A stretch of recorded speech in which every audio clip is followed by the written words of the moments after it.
మొత్తానికి న్యాయ పోరాటానికి సిద్ధమని కేటీఆర్ ప్రకటిస్తున్నారు. 66% అంటే 2/3 మావే సీట్లని కాంగ్రెస్ చెప్తుంది. రవీంద్రరావు గారు, మీరు దీని మీద రియాక్ట్ కండి. వాస్తవానికి ఇది పార్టీలకు అతీతంగా జరిగిన ఎన్నికలు, ఇక్కడ గుర్తులు ఉండవు, మనకు తెలుసు. కానీ పార్టీ నాయకులే అక్కడ బరిలో దిగుతారు, వాళ్ళకు మద్దతు ఇస్తారు. ఒక్కొక్క దగ్గర ఒకే పార్టీకి చెందిన 3-4 కూడా బరిలో ఉంటారు, అది వేరే విషయం. అది ఏ రకంగా చూసుకున్నా కాంగ్రెస్ పార్టీది పై చేయడంలో డౌట్ లేదు. కానీ బీజేపీ బీఆర్ఎస్ 2 గ్రామాల్లో ఒక్కటయ్యాయా? అలాంటి పరిస్థితి వల్లే, అలా ఒక్కటవడం వల్లే మీకు ఈ మాత్రం రిజల్ట్ వచ్చిందా అంటే ఏం చెప్తారు? గుడ్ ఈవినింగ్ కళ్యాణ్ గారు, మీకు 10 టీవీ ప్రేక్షకులకి, ప్యానెల్లో ఉన్న మిత్రులకు నమస్కారాలు. ఇప్పుడు నిజాలను వక్రీకరించడంలో, పచ్చి అబద్ధాలని నిజాలుగా నమ్మించడానికి రేవంత్ రెడ్డి గారు చేసే ప్రయత్నాలు మనం ఎన్నో చూసాం, ఎన్నో ఘటనలు ఉన్నాయి. దాంట్లో భాగమే ఈ ఎన్నికలు. ఆయనే అన్నాడు, మంచి వాళ్ళని గెలిపించుకోండి, నిష్పక్షపాతంగా ప్రజలకు సేవ చేసే వాళ్ళని గెలిపించుకోండి, ఇది పార్టీ రహితంగా జరిగే ఎన్నికలు అని చెప్పి ఆయనే ఈ ఎన్నికలు అనేటివి రాజకీయాలకు సంబంధం లేనివి, మీరు గెలిపించుకుంటే వాళ్ళకి మీకు అందుబాటులో ఉన్న వాళ్ళని మంచి వాళ్ళని గెలిపించుకుంటామని పిలిపించాడు. ఏంటి దాని సారాంశం? ఇవాళ కొంచెం మెరుగనిపించగానే ఎన్నికలు ఓన్ చేసుకోవడం. అదే రకంగా జూబ్లీహిల్స్ ఉప ఎన్నికలకు సంబంధించి కూడా ఏమన్నాడు ఆయన? ఏమన్నా రెఫరెండం అన్నాడా? ఇది ప్రభుత్వాన్ని మా పాలనకి గీటురాయి, ఈ ఫలితం సవాళ్ళని ఎన్నికల ముందు అన్నాడా? అప్పుడేం మాట్లాడు, ఫలితం అనుకూలంగా రాగానే ఈ రకంగా మాట్లాడడం అనేది ఆయనకు అలవాటైంది. నెంబర్ 1. నెంబర్ 2, నేను ఒకటి ఎగ్జాంపుల్ చెప్తా. గద్వాల నియోజకవర్గం ఉంది, అక్కడ కాంగ్రెస్ వాళ్ళు చెప్పిన లెక్కల ప్రకారం మాకు 8, బీజేపీకి 10, 110 దాకా కాంగ్రెస్ కు వచ్చినాయని అని అన్నారు. వాస్తవంగా మా పార్టీకి వచ్చింది 32. మరి అయినా ఆయన మాటల్లో చెప్తే 110 కాంగ్రెస్ ఎట్లయితే అండి? కృష్ణమోహన్ రెడ్డి గెలిపించుకున్నాయి కదా. మరి నిన్ననే స్పీకర్ గారు చెప్పారు కదా కృష్ణమోహన్ రెడ్డి బీఆర్ఎస్ పార్టీ అని. మరి కాంగ్రెస్ పార్టీ ఖాతాలో 110 ఎట్లా సర్పంచ్లు పడతాయి కళ్యాణ్ గారు? మరి స్టేషన్ గన్పూర్ కూడా మరి మెజార్టీ వచ్చినాయి కాంగ్రెస్ అంటారు. మరి బీఆర్ఎస్ ఖాతాలో ఉండాలి కదా. కడియం శ్రీహరి మా ఖాతాలే కదా మీ లెక్క ప్రకారం. రవీంద్రరావు గారు, మీరు ఓన్లీ 10 నియోజకవర్గాల గురించే ఆలోచిస్తున్నట్టున్నారు. తెలంగాణలో 10 నియోజకవర్గాలు లేవు, మీరు చెప్తుంది 10 కదా. అట్లా చూసుకున్నా నేను అనేది ఎగ్జాంపుల్ చెప్తున్నా. తర్వాత అంటే గజ్వేల్లో లీడ్ రాలేదని కదా, గజ్వేల్లో కూడా కాంగ్రెస్ కే వచ్చిందని కదా. ఏం వచ్చాడా? అట్లాగా నేను అనేది కాంగ్రెస్ అన్ని వచ్చినాయని మేము అంటాంలే, కానీ మాకు వచ్చినాయి అనే దాంట్లో వాళ్ళు తప్పు చెప్తున్నారు అనేది మేము ఇక్కడ చెప్పొచ్చే అంశం ఇది. ఈ ఎన్నికలు అనేటివి వాళ్ళు తప్పు చెప్తున్నారు. ఇంకేదో ఆయన ప్రజాస్వామ్యవాద అన్నట్టు మొట్టమొదటిసారి ప్రజాస్వామ్యబద్ధంగా ఎన్నికలు జరుగుతున్నాడు. ఏం మాటలండి? సిగ్గనిపించడం లేదా ఇంటోళ్ళకి? అవి ఏం మాటలైనా? మీ సర్పంచ్ ఎన్నికలప్పుడు మేము ఇంతకంటే గొప్పగా మేము చేయలేదా? మున్సిపల్ ఎన్నికలు మేము చేయలేదా? జెడ్పీటీసీ ఎంపీటీసీ ఎన్నికలు మేము అధికార దుర్వినియోగం చేసినావా?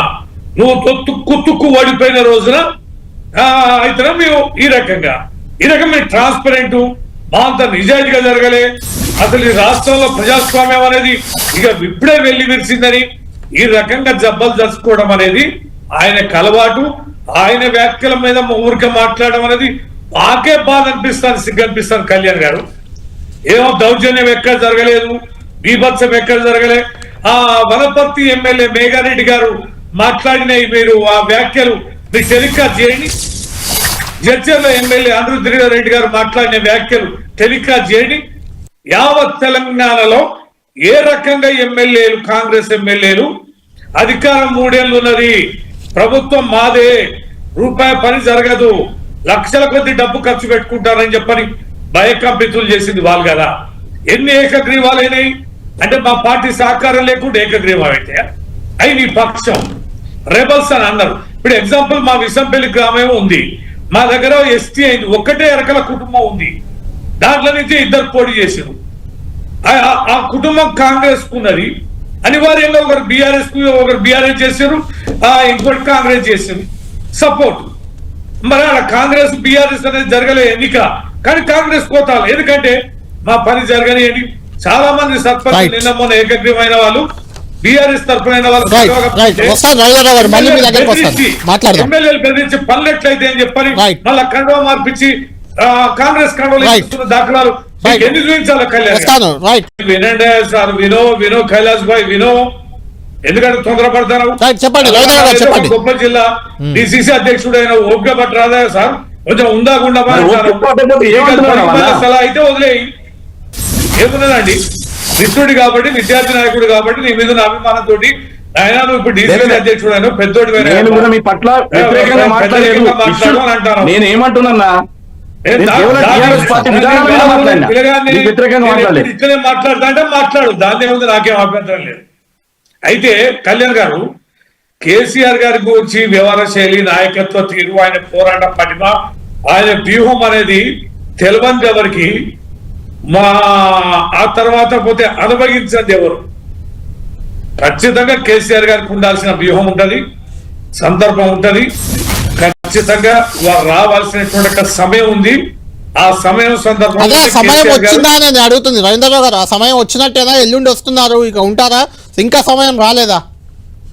నేను అనేది ఏంటంటే, పోరాటం చేయడానికి పార్టీ బలంగా ఉంది, ఈ పార్టీకి బలమైన నాయకత్వం ఉంది.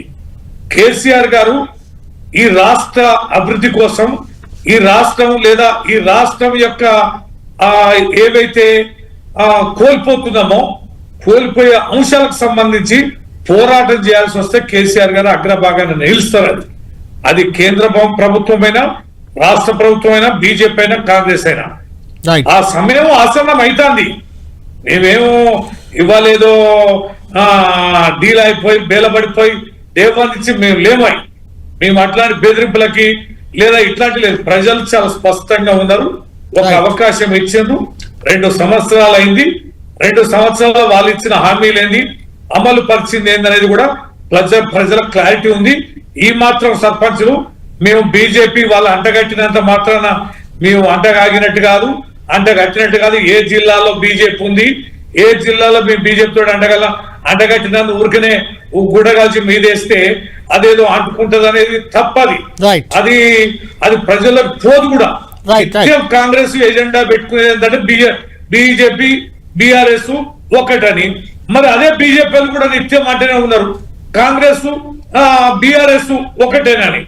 ఇవన్నీ చిల్లర మాటలు ఈ రాజకీయ జాతీయ పార్టీలు మాట్లాడుతూనే ఉన్నాయి, కలుస్తూనే అవుతూనే ఉన్నారు, మీ బలోపేతం అయితేనే ఉన్నారు.